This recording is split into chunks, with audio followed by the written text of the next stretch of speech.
तो नमस्कार बच्चों, आप लोगों का हार्दिक स्वागत है हमारे चैनल में। तो बच्चों, आज हम हल करने वाले हैं कक्षा 6 अभ्यास का 3A।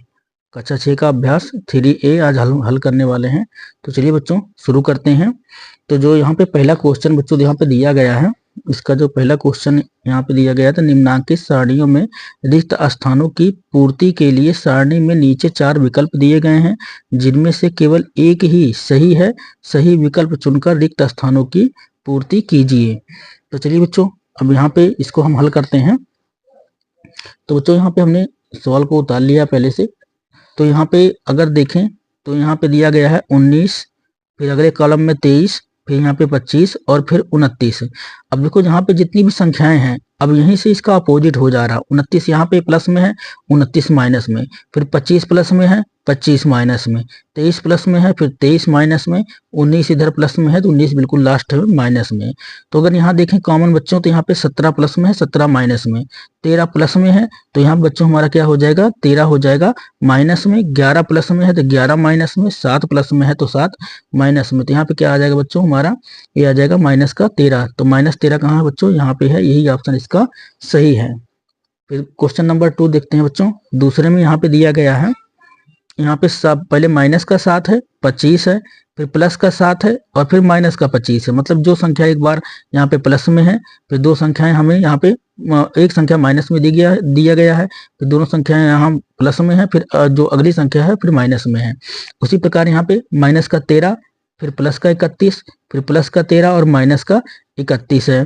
फिर यहाँ पे देखें तो 5 है, माइनस का 8 है, फिर माइनस का 5 है और फिर प्लस का 8 है। मतलब एक बार जो यहाँ पे प्लस में दिया गया है, अगले में फिर माइनस में दिया गया है, फिर यहाँ पे जो माइनस में दिया गया है उसके आगे वो प्लस में दिया गया है। उसी प्रकार बच्चों यहाँ पे देखें तो यहाँ 11 क्या है, प्लस में दिया गया है, फिर 14 यहाँ पे माइनस में है, 11 फिर माइनस में है। मतलब 11 यहाँ प्लस में था, 11 माइनस में, फिर यहाँ पे माइनस में 14 है, तो यहाँ पे बच्चों क्या हो जाएगा, प्लस का 14 हो जाएगा। तो प्लस का 14 बच्चों ऑप्शन नंबर 3 है, इसको यहाँ पे फिल कर दिया जाएगा। चलिए बच्चों क्वेश्चन नंबर 3 देखते हैं। तो क्वेश्चन नंबर 3 में यहाँ पे हमें दिया गया है कि निम्नलिखित को पूर्णांकों के रूप में लिखिए। पूरब पूरब को धन दिशा तथा समुद्र के तल से ऊंचाई को धन दिशा में लिखिए। तो चलिए बच्चों इसको लिखते हैं। तो यहाँ पे लिखा है शून्य से नीचे 4 डिग्री सेल्सियस का तापमान। अब देखो जब कोई भी तापमान होता है, जब शून्य पे डिग्री पे होता है, तो शून्य डिग्री से अगर ऊपर जाता है, अगर शून्य से ऊपर जाएगा तो प्लस का 1, प्लस का 2, प्लस का 3, प्लस का 4 ऐसे बढ़ता है। जब शून्य से नीचे आता है तो -1, -2, -3, -4 इसलिए इस तरह जाता है।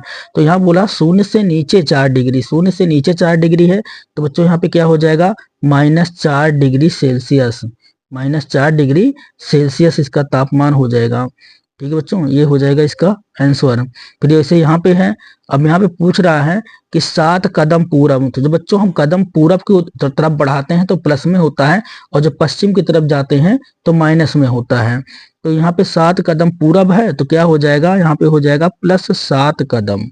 क्या हो जाएगा बच्चों, +7 कदम पूरब, इसको हम लिख सकते हैं। तो बच्चों यहाँ पे दिया गया है रुपया 3.28 की हानि। तो बच्चों इसको हम ऐसे लिख सकते हैं, इसको हम लिख सकते हैं रुपया कितना, -3.28 की हानि। ठीक है बच्चों, इसको क्या लिखेंगे, रुपया -3.28 की हानि। तो बच्चों ये हो जाएगा इसका आंसर। इसी प्रकार बच्चों लिखा है कि 18 मीटर पश्चिम का विस्थापन। अभी मैंने आपको बताया था ऊपर कि जब हम 7 कदम मतलब पूरब की तरफ चल रहे तो प्लस में जा रहा था, पश्चिम जाएंगे तो किसमें जाएगा, माइनस में। तो यहाँ पे क्या हो जाएगा, ये हो जाएगा बच्चों -18 मीटर, -18 मीटर इसका जो आंसर होगा बच्चों, -18 मीटर पश्चिम का विस्थापन हो जाएगा। तो यहाँ बच्चों क्या है, समुद्र तल से 1000 मीटर की ऊंचाई, 1000 मीटर ऊंचाई। तो समुद्र तल से बच्चों जब हम ऊपर को जाते हैं, देखो तल क्या होता है, तल को हम क्षैतिज, एक मतलब ऊर्ध्वाधर होता है और क्षैतिज होता है। जो जमीन के बराबर होता है वो क्षैतिज, और जो ऊपर की तरफ होता है वो ऊर्ध्वाधर होता है। तो वैसे जो क्षैतिज होता है, मतलब जो हमारा भूमि का जो लेवल लेते हैं समुद्र तल से, तो वो क्या होता है, बिल्कुल बीचों बीच होता है, उसको 0 डिग्री माना जाता है। तो 0 डिग्री से जब ऊपर की तरफ जाएंगे तो प्लस होगा, और जब गहराई की तरफ जाएंगे तो वो माइनस में आता है। तो समुद्र तल से 1000 मीटर की ऊंचाई पूछा है, तो ऊंचाई पूछा है मतलब ऊपर जा रहा है, तो क्या हो जाएगा, +1000 मीटर हो जाएगा बच्चों। ये कितना हो जाएगा, +1000 मीटर की ऊंचाई हो जाएगी, और ये हो जाएगा बच्चों इसका आंसर। इसी प्रकार बच्चों अब अगला क्वेश्चन देखें, तो क्वेश्चन नंबर 4 में दिया गया है, निम्नलिखित पूर्णांकों के योगात्मक प्रतिलोम लिखिए। योगात्मक प्रतिलोम, तो बच्चों यहाँ पे +9 का योगात्मक प्रतिलोम पूछ रहा है। तो यहाँ पे इसको हम ऐसे लिखेंगे कि +9 का योगात्मक प्रतिलोम का योगात्मक प्रतिलोम प्रतिलोम योगात्मक प्रतिलोम बराबर क्या हो जाएगा बच्चों, -9 हो जाएगा।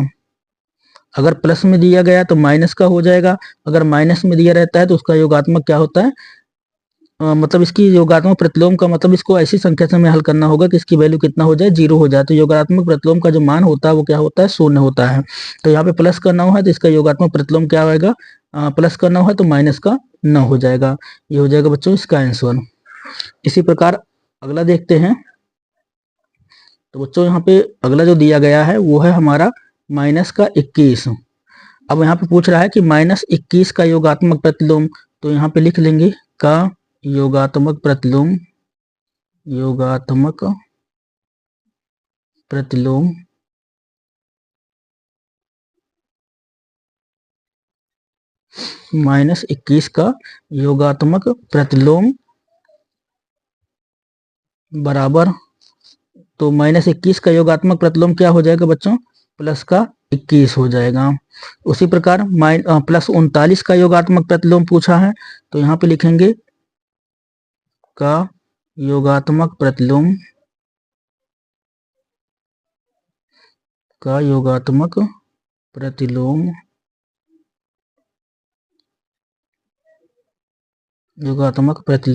बराबर, तो +39 का योगात्मक प्रतिलोम बच्चों हो जाएगा -39। उसी प्रकार -41 का पूछा है, तो -41 का योगात्मक प्रतिलोम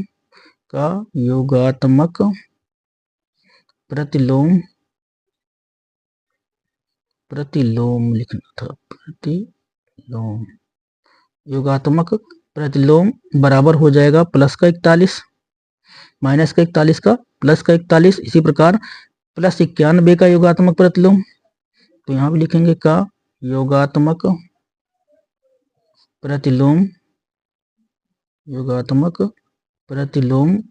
तो बच्चों इसका +91 का योगात्मक प्रतिलोम कितना हो जाएगा, -91 हो जाएगा। ठीक है बच्चों, आशा है आपको सारे सवाल अच्छी तरह समझ में आ रहे होंगे। तो इसका जो अगला है उसको देखते हैं बच्चों।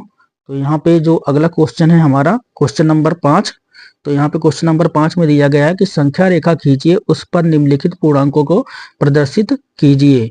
तो संख्या रेखा खींचनी है बच्चों, तो संख्या रेखा इसे खींच लेते हैं हाथ से ही। तो ये संख्या रेखा होगी बच्चों। तो संख्या रेखा पे हमें इन +4 तक पूर्णांकों को दिखाना है।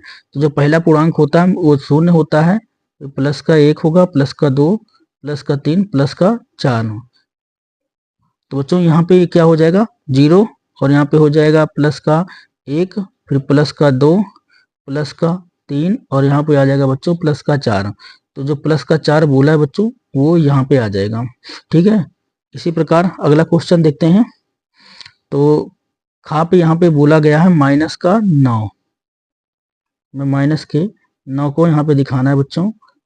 तो -9 लाने के लिए हमें इधर से शुरू करेंगे। तो 2, 1, 2, 3, 4, 5, 6, 7, 8, और ये हो जाएगा 9। तो ये हो जाएगा 0, यहाँ पे -1, -2, -3, -4, -5, -6, -7, -8, और हो जाएगा बच्चों माइनस का 9। तो यहाँ पे जो माइनस का 9 बोला है, तो बच्चों यहाँ पे आएगा माइनस का हमारा 9। इसी प्रकार यहाँ पे प्लस का 7 बोला है, तो प्लस का 7 दिखाते हैं फिर। तो ये हो गया 0, 1, 2, 3, 4, 5 6 7 8, तो 7 8 तक है, 7 तक जाना में, तो ये हो जाएगा 0 बच्चों। यहाँ पे हो जाएगा हमारा प्लस का 1 प्लस का 2 प्लस का 3 प्लस का 4 प्लस का 5 प्लस का 6 प्लस का 7, तो प्लस का 7 ही बोला है, तो प्लस का 7 बच्चों यहाँ पे आ रहा है। चलिए बच्चों अगला देखते हैं घा वाला। तो घा में दिया गया माइनस का 3, तो -3 दिया गया है बच्चों, तो इसको दिखाते हैं। अब यहाँ पे हो जाएगा 0 -1 -2 और -3, चलो 4 तक ले लेते हैं। तो यहाँ पे 0 -1 -2 -3 और -4, तो बच्चों -3 कहाँ पे आएगा हमारा, इस जगह पे आ रहा है। इसी प्रकार जो इंगा वाला बच्चों उसको देखते हैं। तो यहाँ पे संख्या रेखा बना लेते हैं। तो यहाँ पे दिया गया माइनस का 6, तो इधर से चालू करेंगे, हो जाएगा 0 1 2 3 4 5 6 और ये हो जाएगा 7, तो ये हो जाएगा 0, तो यहाँ पे हो जाएगा माइनस का 1 माइनस का 2 माइनस का 3 माइनस का 4 माइनस का 5 माइनस का 6 और माइनस का 7, तो माइनस का 6 पूछा बच्चों, माइनस का 6 यहाँ पे आ रहा है। तो बच्चों प्रश्न नंबर 6 यहाँ पे कह रहा है कि पूर्णांकों को ऊर्ध्वाधर संख्या रेखा पर भी दिखा सकते हैं, जिस पर ऊपर की दिशा में धनात्मक तथा नीचे की दिशा को ऋणात्मक माना जाता है। पार्श्वांकित संख्या रेखा देखिए और निम्नांकित प्रश्नों के उत्तर दीजिए। तो यहाँ बच्चों यहाँ पे देखें तो यहाँ पे ये रेखा बनी हुई है, तो यहाँ पे जो मूल बिंदु है हमारा, बीच वाला बिंदु होता है, जैसे बताया था संख्या रेखा पे, तो वो होता है 0। 0 के ऊपर यहाँ पे प्लस का 1 प्लस का 2 प्लस का 3 प्लस का 4 प्लस का 5 प्लस का 6 और प्लस का 7। तो अगर हम यहाँ पे देखें तो सी का मान कितना है बच्चों, तो यहाँ पे ये हो जाएगा, सी का मान हो जाएगा +3 और डी का मान हो जाएगा प्लस का 5 और एल का मान हो जाएगा प्लस का 6। इसी प्रकार बच्चों अगर नीचे आएंगे यहाँ पे, तो जो ये हो जाएगा हमारा माइनस का 1 माइनस का 2, तो बी का मान हो जाएगा माइनस का 3 और फिर ये हो जाएगा माइनस का 4, के का मान हो जाएगा माइनस का 5 और एम का मान हो जाएगा। तो बच्चों यहाँ पे 0 से नीचे देखेंगे तो इसका मान हो जाएगा माइनस का 1 माइनस का 2 माइनस का 3 माइनस का 4 माइनस का 5 माइनस का 6 और माइनस का 7। तो यहाँ पे हमारे अलग अलग सवाल पूछे गए हैं। तो यहाँ पे पूछा है ए बिंदु +7 है तो कौन सा बिंदु -7 है। तो बच्चों अगर यहाँ पे देखें ए बिंदु यहाँ पे ऊपर आ रहा है, तो ए बिंदु क्या है, प्लस का 7 है। तो वैसे ही सेम अगर नीचे आ जाए तो ई बिंदु जो है वो क्या होगा, -7 होगा। फिर बिंदु बी किस पूर्णांक को निरूपित करता है, तो बिंदु बी को पूछा है बच्चों, तो ये हो जाएगा हमारा -1 -2 -3। तो बी बिंदु किसको निरूपित करता है, -3 को निरूपित करता है। इसी प्रकार गा वाला देखें तो यहाँ पे गा में दिया है कि बिंदु बी का विपरीत बिंदु बताइए, बी का विपरीत बिंदु। तो बी का जो बच्चों विपरीत बिंदु है वो क्या होगा हमारा, बिंदु सी। जैसे यहाँ 0 से जितनी दूरी पर ये है तो विपरीत उधर होगा ऊपर की तरफ। तो देखो यहाँ पे देखें अगर, तो यह 0 से 1 2 3 बिंदु नीचे है, तो वो 0 से ऊपर जाएंगे तो 1 2 3 बिंदु ऊपर क्या है, सी है। तो बिंदु बी का विपरीत बिंदु बच्चों हो जाएगा हमारा सी। इसी प्रकार यहाँ पे देखें तो कह रहा है बिंदु डी के और एल से निरूपित पूर्णांक लिखिए। तो डी बच्चे देखो अगर यहाँ पे जो डी है तो इसका पूर्णांक कितना आ रहा है, तो यहाँ पे हो जाएगा हमारा इसका +1 +2 +3 और +4 और यहाँ पे आ जाएगा +5 और ये हो जाएगा +6। इसी प्रकार बच्चों यहाँ पे देखें तो -1 -2 -3 -4 -5 -6 और ये हो जाएगा बच्चों -7। अब देखें यहाँ पे डी का विपरीत बिंदु क्या है, तो डी कितना है, +5। तो यहाँ पे +5 बच्चों कौन सा है, -5 पे कौन सा है, के। तो यहाँ पे डी का जो विपरीत बिंदु दे रखा है वो के दे रखा है, तो हमें एल का बताना है। तो एल का बताना है तो बच्चों यहाँ पे देखें यल क्या है हमारा, +6 है, यल है हमारा +6, तो -6 क्या होगा हमारा, एम होगा। तो एल का विपरीत, एल किसको निरूपित करता है, यहाँ पे विपरीत नहीं पूछा है, यहाँ पे एल से निरूपित पूर्णांक पूछा है। एल से निरूपित पूर्णांक क्या है, तो एल से निरूपित पूर्णांक है बच्चों हमारा +6।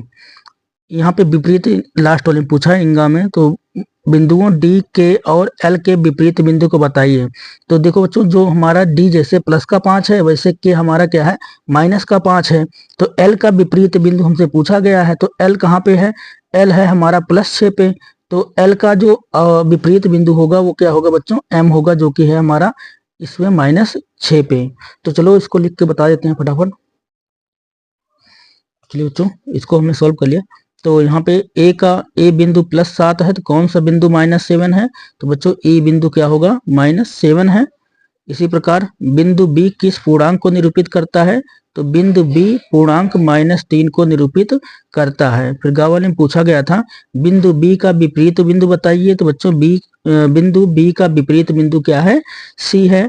इसी प्रकार जो घाव वाला है बच्चों, बिंदु डी के और एल से निरूपित पूर्णांक, देखो बच्चों डी का जो निरूपित पूर्णांक है वो ही के का है, तो वैसे ही एल का पूछा गया था। तो एल से निरूपित पूर्णांक कौन सा है, तो एल कहाँ पे है, +6 पे है।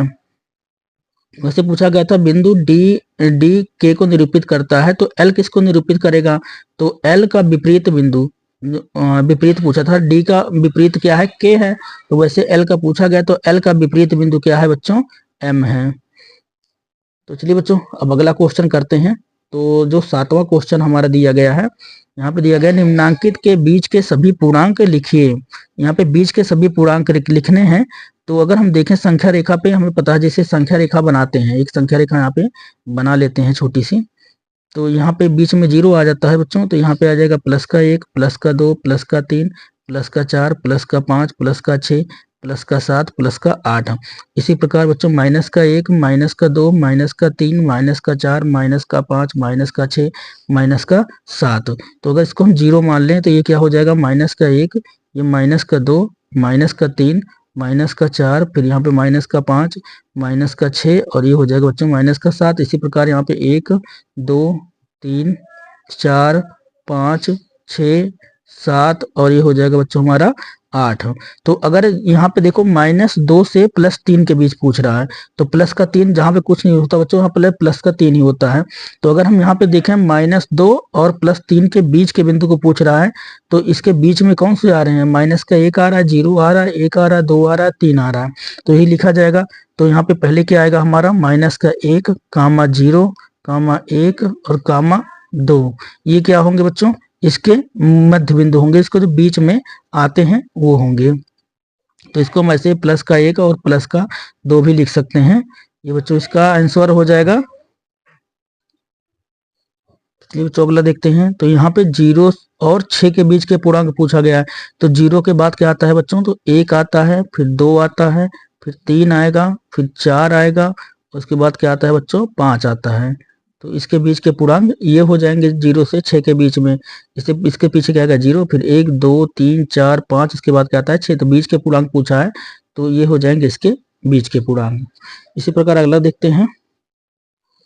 तो गा वाला बच्चों यहाँ पे पूछा गया -4 से 4 के बीच। तो -4 से 4 के बीच कौन सा आता है, तो -3 आएगा, -2, -1, 0, फिर 1, फिर 2 और फिर 3। इसके बाद बच्चों क्या आ जाएगा हमारा 4। तो इसके बीच के पूर्णांक ये हो जाएंगे।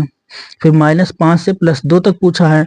तो -5 और +2 के बीच आता है हमारा, क्या आता है, -4, फिर -3, -2, -1, फिर 0, और फिर क्या आ जाएगा 1। ये हो जाएगा बच्चों इसका आंसर। फिर यहाँ पे पूछा गया है हमसे -3 और 5 +5 के बीच। तो -3 से +5 का पूछा गया है। तो अब यहाँ -3 से +5 तक कितना आएगा, तो यहाँ पे आएगा -2, -1, 0, फिर 1, 2, 3 और 4। तो बच्चों जैसे यहाँ प्लस में है तो ये भी प्लस ही माने जाते हैं, इनके आगे कोई साइन नहीं है, तो ये प्लस में ही पूर्णांक माने जाते हैं। ये हो जाएगा बच्चों इसका आंसर। और जो इसका चा वाला पूछा गया है, तो चा वाले पूछा गया -8 से 4 के बीच। तो बच्चों -8 से 4 के बीच क्या आता है, तो -7, -6, -5, -4, -3, -2, फिर -1, 0, और फिर यहाँ पे आ जाएगा 1, 2 और 3। इसके बाद 4 ही आ जाएगा। तो ये हो जाएगा इसके बीच के पूर्णांक बच्चों। चलिए बच्चों प्रश्न नंबर 8 देखते हैं। तो प्रश्न नंबर 8 में दिया गया है निम्नांकित संख्या रेखा। देखिए तो यहाँ पे संख्या रेखा एक बनाई हुई है। इसकी सहायता से निम्नांकित पूर्णांकों के जोड़ों के बीच के पूर्णांकों को आरोही क्रम में लिखिए। तो बच्चों यहाँ पे जो संख्या दी गई है इसके बीच के जो पूर्णांक है उन्हें हमें आरोही क्रम में लिख के दिखाना है। तो चलिए बच्चों करते हैं फटाफट। तो यहाँ पे जो 8वें का है इसको करते हैं पहले। तो चलिए बच्चों 8वें का करते हैं। तो यहाँ पे दिया गया है 2,5। इसको हमें इसके बीच के जो पूर्णांक है उसे आरोही क्रम में लिख के दिखाना है। तो यहाँ पे लिखेंगे पहले आरोही क्रम, आरोही आरोही सॉरी बच्चों आरोही क्रम। तो इसका जो आरोही क्रम बनेगा तो 2 से 5 के बीच में जो पूर्णांक आते हैं, बीच के ही पूर्णांक बोला था, हाँ बीच के पूर्णांक बोला है। तो यहाँ पे लिखा जाएगा 2 के बाद क्या आएगा बच्चों, तो आएगा 3,4 और यहाँ पे उसके आगे 5 ही है तो बीच के पूर्णांक को आरोही क्रम में लिखने के लिए बोला है। तो इसी प्रकार बच्चों यहाँ पे भी लिखेंगे आरोही क्रम, आरोही क्रम बराबर। तो यहाँ पे बच्चों बोला है हमें -4 से 0 के बीच। तो -4 के बाद जो आता है आरोही क्रम में वो आ जाएगा -3, फिर -2, -1 और फिर बच्चों 0 है तो -4 और 0 के बीच पूछा था तो इसके बीच में इतनी संख्याएं आएंगी। तो फिर 3 से 8 के बीच का आरोही क्रम पूछा है, आरोही क्रम, आरोही क्रम बराबर। अब 3 से 8 के बीच में 3 के आगे बच्चों क्या आता है, तो हमारा आ जाएगा 4, 5, 6, 7, उसके आगे 8 ही आएगा। तो बीच का आरोही क्रम पूछा था। तो इसका 0 से 4 का आरोही क्रम जो होगा तो इसका हो जाएगा आरोही क्रम। तो 0 के बाद क्या आएगा बच्चों, 1 आता है, फिर 2 आता है, फिर 3 आता है, 3 के बाद 4 ही आता है। तो अब -5 यहाँ पे पूछा था हमें, -5 से -2 के बीच का आरोही क्रम। तो इसका आरोही क्रम, आरोही क्रम बराबर। तो -5 के इधर आता है बच्चों -4, फिर -3, उसके बाद बच्चों आ जाएगा हमारा -2। तो बीच के जो आरोही क्रम है यही है हमारे। फिर यहाँ पे पूछा था -1 से 0। तो बच्चों -1 से -1 से 0 नहीं है बच्चों, ये -1 से 4 था, सॉरी। तो -1 से 4 के बीच। तो यहाँ पे लिख लेते हैं आरोही क्रम, आरोही क्रम। तो -1 के बाद क्या आता है बच्चों, 0 आता है, फिर 1 आ जाएगा, फिर 2 आ जाएगा, फिर 3 आ जाएगा। ये हो जाएगा बच्चों इन सभी का आरोही क्रम जो पूछा गया हमसे। तो इसका ये आंसर हो जाएगा।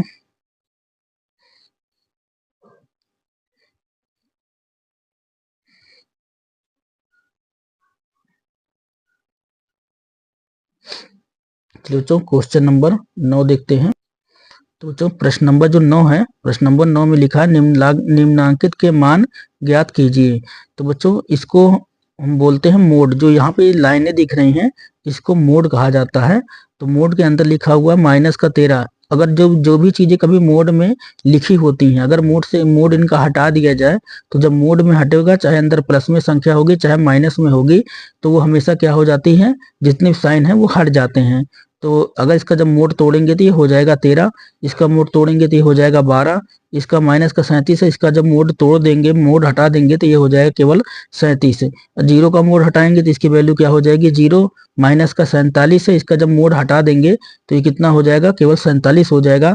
फिर यहाँ पे 101 लिखा है मोड के अंदर, मोड हटा देंगे तो इसकी वैल्यू कितना हो जाएगी, 101 हो जाएगी। चलिए बच्चों क्वेश्चन नंबर 9 को करते हैं। तो यहाँ बच्चों जैसा बताया था आप लोग को, इसको क्या बोलते हैं, तो इसको बोलते हैं मोड, इसको इंग्लिश में कहते हैं मोड। तो मोड के अंदर लिखा हुआ 13। जब मोड को हम बच्चों रिमूव करते हैं तो जो अंदर की संख्या होती है वो क्या हो जाएगी, प्लस में हो जाएगी। जब इसको मोड को हटाएंगे तो ये जो इसके अंदर चाहे प्लस में लिखा हो चाहे माइनस में लिखा हो तो सारे साइन हट जाते हैं। तो इसकी वैल्यू क्या हो जाएगी, 13। इसी प्रकार बच्चों यहाँ पे मोड के अंदर लिखा हुआ 12, जब मोड हटा देंगे तो इसकी वैल्यू क्या हो जाएगी, 12 हो जाएगी। वैसे यहाँ पे मोड के अंदर -37 लिखा हुआ है, जब मोड को हटाएंगे तो ये कितना हो जाएगा हमारा, ये 37 हो जाएगा। तो यहाँ मोड के अंदर 0 लिखा हुआ, मोड हटा देंगे तो इसकी वैल्यू क्या हो जाएगी, 0 हो जाएगी। इसी प्रकार मोड के अंदर लिखा हुआ -47, तो जब मोड हटाएंगे तो केवल क्या हो जाएगा, 47 हो जाएगा।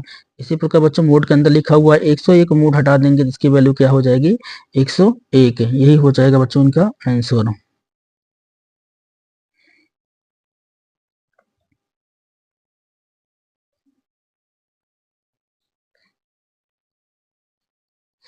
ठीक है बच्चों, क्वेश्चन नंबर 10 देखते हैं।